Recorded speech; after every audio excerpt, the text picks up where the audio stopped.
Então, pessoal, vamos dar continuidade aí. Artigo 7º, direito do advogado, que eu já disse a vocês e não me cansem, vai cair na sua prova. Tá legal? Bom, inciso 4º. Vamos ler juntos. Essa é a parte da matéria que eu faço questão de ler com vocês. Então, vem para cá. É direito do advogado ter a presença de representante da OAB quando preso em flagrante por motivo ligado ao exercício da advocacia para a lavratura do auto respectivo, sob pena de nulidade, e nos demais casos a comunicação expressa à seccional da OAB. Então, o que é isso? São duas situações diferentes. Na primeira, o advogado é preso em flagrante, mas por algo relacionado ao exercício da advocacia. E eu já te adianto que este inciso 4º deve ser combinado com o parágrafo 3º,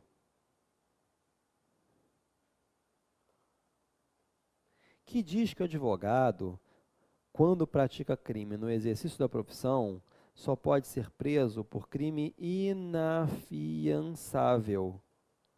Porque se o crime for afiançável e for no exercício da profissão, ele não será preso em flagrante. Se o crime for afiançável e for no exercício da profissão, não haverá prisão em flagrante. É claro que ele vai ser investigado, depois vai ter inquérito policial, ação penal, mas preso em flagrante não. Somente se o crime for inafiançável. Então, como é que funciona isso aqui? Ó? Vamos reler de novo agora com essa vista, com esse ponto de vista, com essa informação. É direito do advogado ter a presença de representante da OAB quando preso em flagrante, por motivo ligado ao exercício da advocacia e se o crime for inafiançável, para a lavratura do auto respectivo, sob pena de nulidade. Então, imaginem, o advogado que é preso em flagrante, levando drogas para o presídio. Tem que ter um representante da OAB, na hora de o delegado lavrar o auto de prisão em flagrante. Senão, esse flagrante é nulo. E nos demais casos, se não tiver nada a ver com o exercício da profissão, ele pode ser preso em flagrante, né, se o crime for afiançável, não pagar fiança, ou, né, sendo inafiançável, mas aí, vejam que nos demais casos, ou seja, se não for no exercício da profissão, ou às vezes cumprimento de prisão preventiva, tá? Basta o delegado comunicar à OAB. Não vai precisar ter o representante nesses outros casos. Basta comunicar à OAB. Exemplo, um advogado que chega em casa, no primeiro caso, o advogado foi preso levando drogas ao presídio enquanto ia visitar um cliente, no exercício da profissão. Cliente preso, leva drogas. Agora, se o advogado chega em casa, tira o terno, já não é advogado, e vai vender drogas na pracinha. Foi preso, mas não tem nada a ver com a profissão. Tá bom? Depois. 5. É direito do advogado, vamos ler comigo, não ser recolhido preso antes de sentença transitada em julgado, senão em sala de estado maior, com instalações e comodidades condignas, assim reconhecidas pela OAB e na sua falta em prisão domiciliar. Então, é o direito que o advogado tem de, até ao trânsito em julgado de uma sentença penal condenatória, ser preso apenas se for em sala de estado maior. O que é sala de estado maior, gente? São salas melhores do que prisão especial. São salas destinadas a oficiais militares, nos batalhões de polícia militar, nos quartéis generais, né? Então, percebam que é melhor do que prisão especial, tá? Se na prática não é assim, não me interessa. Passou a prova, letra de lei, minha gente, tá? Vamos focar no 10 em ética. Bom, só que, mais uma vez, a Associação dos Magistrados Brasileiros, naquela mesma ação direta de inconstitucionalidade, também fez um outro pedido. E o STF entendeu que, assim reconhecidas pela OAB, essa expressão que está em vermelho aqui, ó, não tem mais validade. Se você abrir o seu vade-mecum, gente, vai dizer que não vai estar riscado, tá? Eu vou riscar aqui para você lembrar. mas no seu vademécum não vai estar riscado. E pode ser que na prova eles copiem tudo isso e peça para você marcar a correta. Você vai marcar essa se estiver escrita assim, reconhecidas pela OAB? Não, porque você sabe que isso não tem validade. A sala onde o advogado vai ficar preso não tem nada que ser reconhecida pela OAB. Agora, se não tiver uma sala como essa, com instalações e comandos condignas, cabe prisão domiciliar. Isso aqui continua valendo. Beleza? Muito bem. Depois, continuando. É direito do advogado. 6. Ingressar livremente nesses locais que nós vamos verificar aqui, que são os locais onde ele precisa para desempenhar a sua profissão. Ingressar livremente. Letra A. Nas salas de sessões dos tribunais, mesmo além dos cancelos que separam a parte reservada aos magistrados. Então, quando você vai a uma câmara criminal, uma câmara civil, você vai perceber que existe uma cancela, né, uma cerca que separa os magistrados da plateia. Para a sua prova, pode marcar que o advogado pode ir lá passar, falar com o desembargador na mesa dele, no balcão, né? Enfim, na bancada, né, onde eles ficam. B, nas salas e... Vamos ler aqui juntos, ó. Ingressar livremente. Nas salas e dependências de audiências, secretarias, cartórios, ofício de justiça, serviços notariais de registro e, no caso de delegacias e prisões, mesmo fora da hora de expediente, independentemente da presença de seus titulares. É autoexplicativo, né? C, em qualquer edifício ou recinto em que funcione repartição judicial ou outro serviço público, onde o advogado deva praticar ato ou colher prova ou informação útil ao exercício da atividade profissional, dentro do expediente ou fora dele, e ser atendido desde que se ache presente qualquer servidor ou empregado. Depois, também autoexplicativo. Letra D. Em qualquer assembleia ou reunião de que participe ou possa participar o seu cliente, ou perante a qual este deva comparecer, desde que munido de poderes especiais. Cuidado com isso. Olha só. Tem muitas coisas que o advogado pode fazer até mesmo sem procuração. Visitar cliente preso, tirar a cópia de inquérito de processo judicial, desde que não esteja sob sigilo, coisas que inclusive nós vamos verificar ao longo desse bloco ainda. Só que aqui tem uma situação que o advogado até pode ir a uma reunião para participar no lugar do seu cliente, mas ele tem que ir com a procuração, e essa procuração tem que ter poderes específicos para isso. Não são poderes genéricos, não são poderes gerais, são poderes específicos, ou seja, na procuração tem que estar dizendo que o advogado pode fazer aquilo. Tá? Muito bem. 7. São direitos do advogado permanecer assentado ou em pé e retirar-se quaisquer locais indicados no inciso anterior, independentemente de licença. Então, olha só, pode parecer estranho, sentado ou em pé. Pois é porque antigamente eles falavam que eles tentavam proibir advogados de entrar porque não tinha mais cadeira para sentar, o ambiente estava lotado. Não tem problema, nesses locais que nós vimos aqui, nas alíneas A, B, C e D, o advogado pode entrar e ficar em pé, não tem problema nenhum. E pode entrar e sair no momento que ele quiser, independentemente de pedir licença. Tá? Depois, inciso 8º, isso daqui já caiu 2 vezes na banca FGV. É direito do advogado dirigir-se diretamente aos magistrados nas salas e gabinetes de trabalho, independentemente de horário previamente marcado ou outra condição, observando-se a ordem de chegada. Ou seja, é o direito que o advogado tem de despachar com o juiz a qualquer momento, independentemente de horário. Claro, o advogado só tem que esperar se tiver um advogado na frente. Ele tem que fazer fila. Aí, isso já caiu de 2 modos na prova. Primeiro falaram o seguinte: um juiz determinou que só despachava com advogados segundas, quartas e sextas. Não pode, é contra a lei. E outra vez perguntaram se estagiário podia despachar com o juiz. Não, porque aqui são direitos do advogado e não direitos do estagiário. embora na prática a gente saiba que é tudo diferente. Tem juiz que diz que só despacha segunda-feira, meio-dia, 1h, às 13 horas, e a estagiário vai despachar com o juiz. Não cai mundo real na sua prova, o que cai é mundo edital, né? Bom, inciso 9, muita atenção aqui para ele. Percebam que ele está todo em cor vermelha, vamos à tela, olha lá. Ele foi considerado todo inconstitucional, tanto por força daquela mesma ação direta de inconstitucionalidade que a gente vinha trabalhando aí, falando, como por conta de uma outra também, que é a 1105-7, todas duas propostas pela Associação dos Magistrados Brasileiros. E aí, minha gente, por que que este inciso 9 foi considerado todo inconstitucional? Pelo seguinte, este inciso queria trazer 3 direitos para o advogado. Quais são?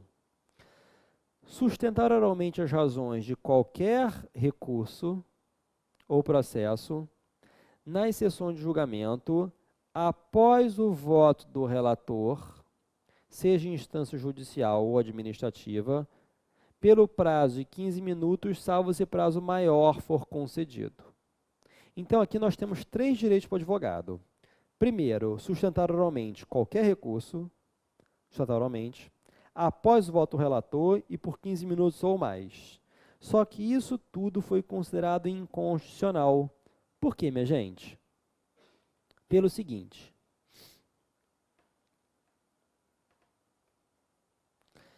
Não é qualquer recurso. É somente naqueles recursos em que a lei traga previsão legal para previsão de sustentação oral. Por exemplo, embargos de declaração. Lá não tem sustentação oral, então não pode.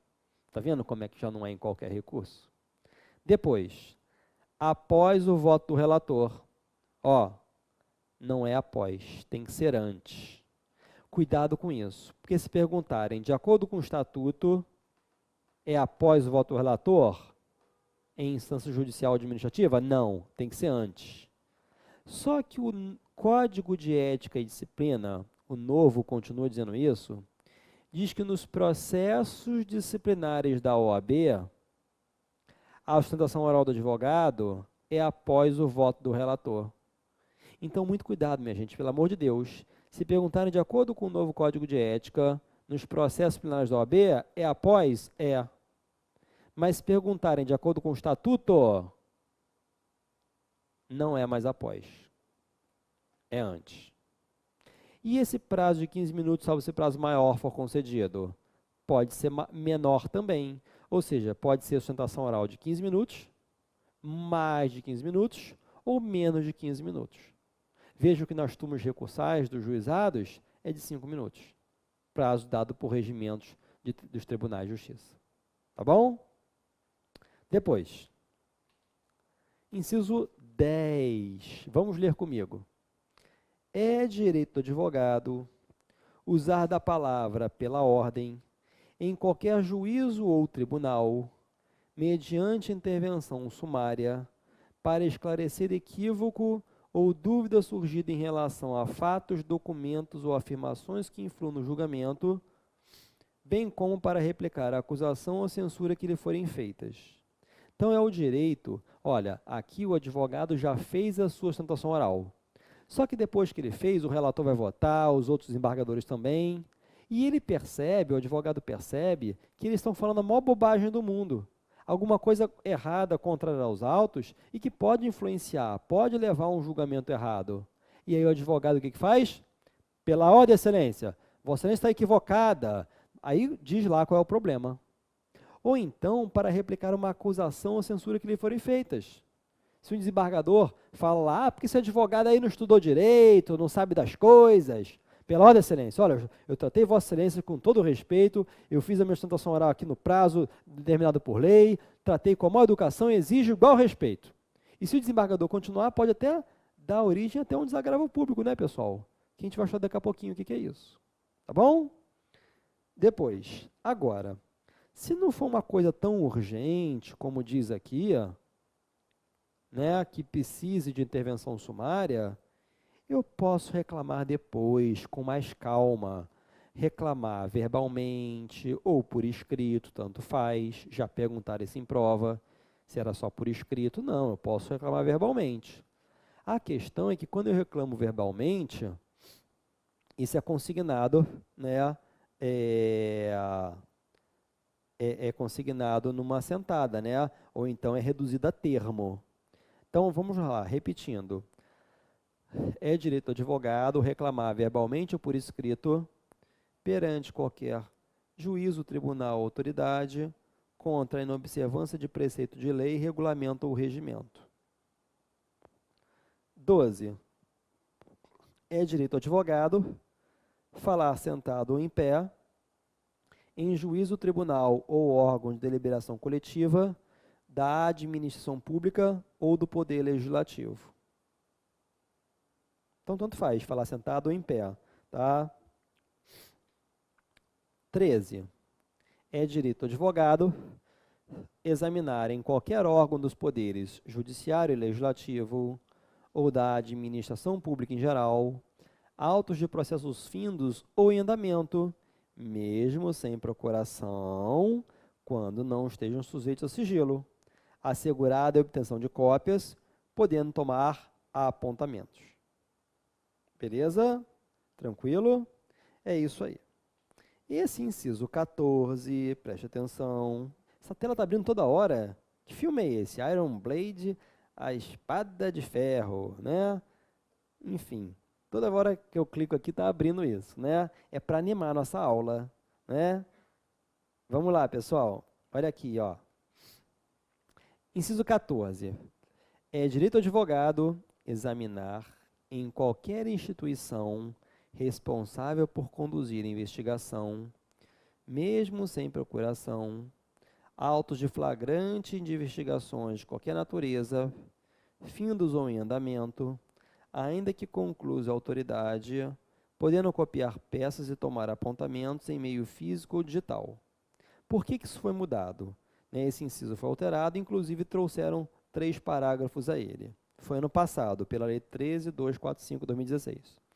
Antigamente dizia que o advogado somente podia tirar cópia, gente, de inquérito e de auto de prisão em flagrante. Só que como é que ficava, por exemplo, quando o advogado queria tirar cópia de um procedimento investigatório criminal do Ministério Público? Eles não deixavam, porque não tinha previsão legal, né? Aí agora é qualquer investigação. Inclusive, caiu na penúltima prova, pode ser tirar cópia aqui, ó, por meio físico, que é a famosa Xerox, né? A cópia reprográfica, ou por meio digital, celular, scanner portátil, não é? Muito bem. E se o delegado ou qualquer outra autoridade não deixar o advogado tirar a cópia? Parágrafos 10, 11 e 12. Olha aqui. Parágrafo 10. Nos autos sujeitos a sigilo, deve o advogado apresentar a procuração para o exercício do direito que trata o inciso 14. Bom, gente, muito cuidado com isso aqui. Olha só. Eu também dou aula de processo penal, então a gente pode explicar isso aqui. O artigo 20 do Código... Vamos desenhar aqui, fica até melhor. O artigo 20 do Código de Processo Penal diz que uma das características do inquérito policial é a sua sigilosidade. Isso quer dizer que qualquer do povo não pode ir à delegacia e pedir para o delegado, deixa eu ver o inquérito, deixa eu acompanhar um depoimento aí. Não. Quando é no fórum, até pode, a regra é publicidade, nos processos penais, no processo penal. Mas no inquérito policial, né, na ação penal, o processo é público. Agora, na delegacia, não. Só que essa sigilosidade não alcança o advogado. O advogado pode ter acesso. Só que, às vezes, vamos imaginar que durante esse inquérito policial, o delegado represente pela interceptação telefônica. Vai para o juiz defere. Quando o juiz devolve esse inquérito para a delegacia, né, já devolve com outro tipo de sigilosidade, com uma sigilosidade dada pelo juiz. E aí, qualquer advogado não pode tirar a cópia, não. Aí é só advogado com procuração. Tá? Bom, parágrafo 11. No caso previsto no inciso 14, que o advogado pode tirar cópia, né? A autoridade competente poderá delimitar o acesso do advogado aos elementos de prova relacionados a diligências em andamento e ainda não documentado nos autos, quando houver risco de comprometimento da eficiência, da eficácia e da finalidade da diligência. Ou seja, é o teor da súmula vinculante 14, que foi trazida agora para a lei. Ou seja, o advogado também só vai ter acesso ao que já está nos autos. O que a polícia ainda está fazendo, né, de forma sigilosa, as diligências, claro que não vai ter acesso. Depois, parágrafo 12. A inobservância aos direitos estabelecidos no inciso 14, ou seja, o delegado não deixar tirar cópia. Ou então, o fornecimento incompleto de autos, ou fornecimento de autos em que houve retirada de peças já incluídos no caderno investigativo, implicará a responsabilização criminal e funcional por abuso de autoridade do responsável que impedir o acesso do advogado com o intuito de prejudicar o exercício da defesa, sem prejuízo do direito subjetivo do advogado de requerer acesso aos autos ao juiz competente. Ou seja, tem delegado que faz isso. Tem delegado, gente, que dá cópia incompleta, ele não coloca número na página, justamente para o advogado não saber o que tem de novidade, não é? Tá certo? Bom, então,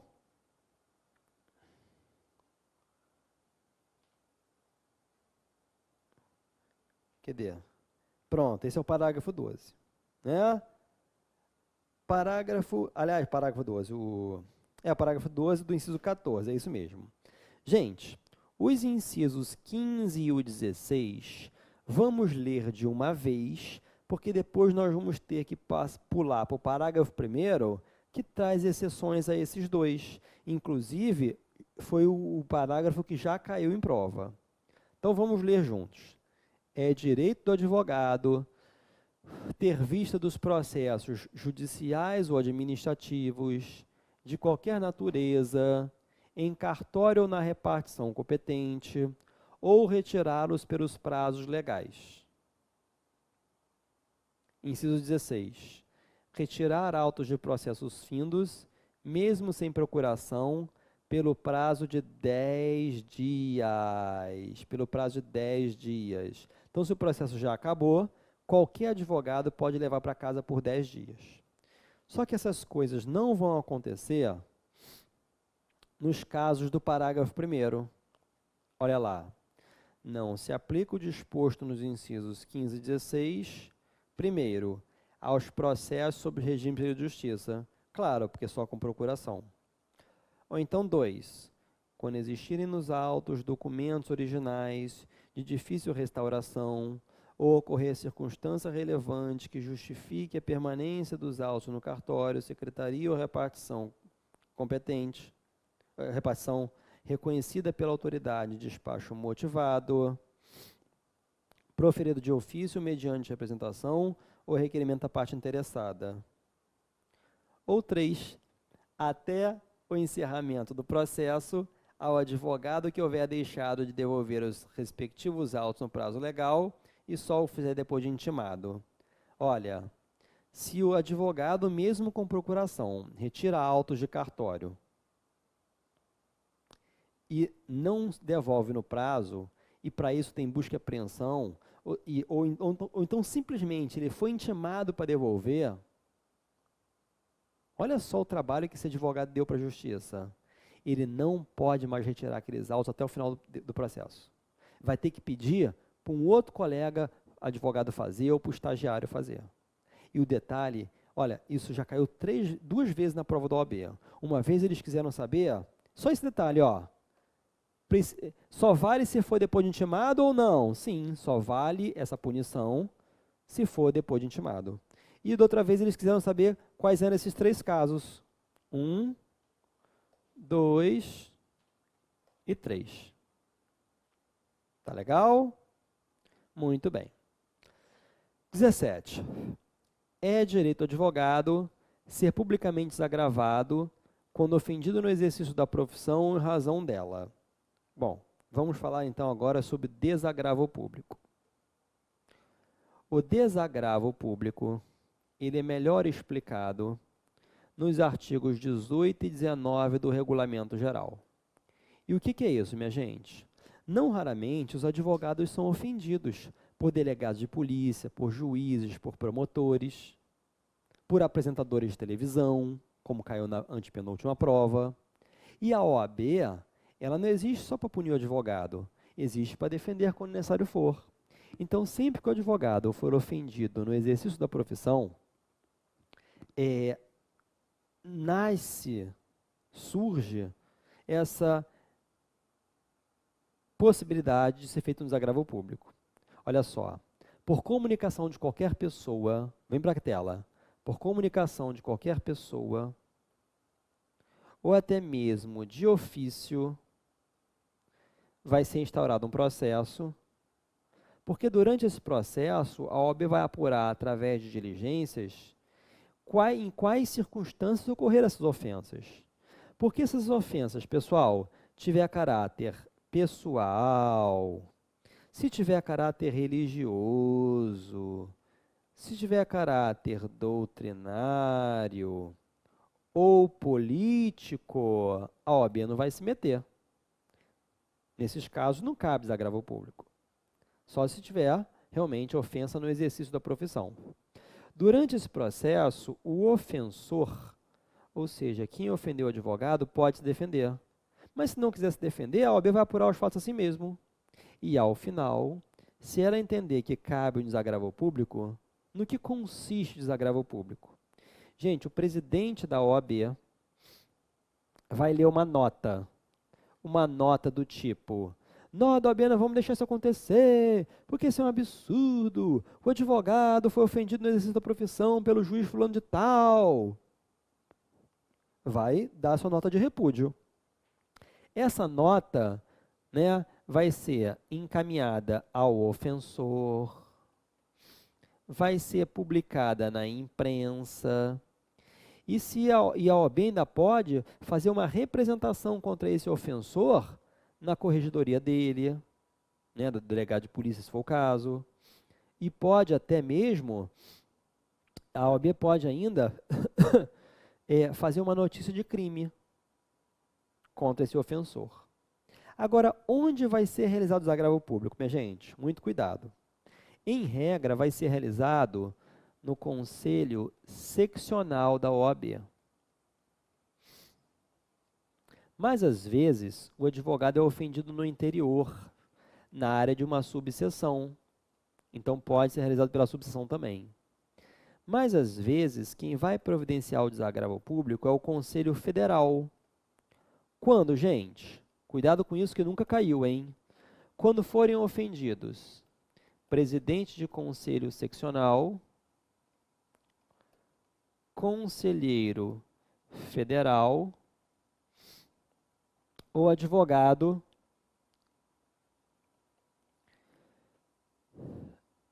que for ofendido com repercussão nacional. Não é aquele advogado que é ofendido e aparece no Fantástico, por exemplo. Agora eu vou botar uma pimenta na nossa matéria, hein? Se cair isso, vai ser uma pergunta difícil, que nunca caiu. Nesses 3 casos, eu disse a vocês que quem vai organizar o desagravo público é o Conselho Federal.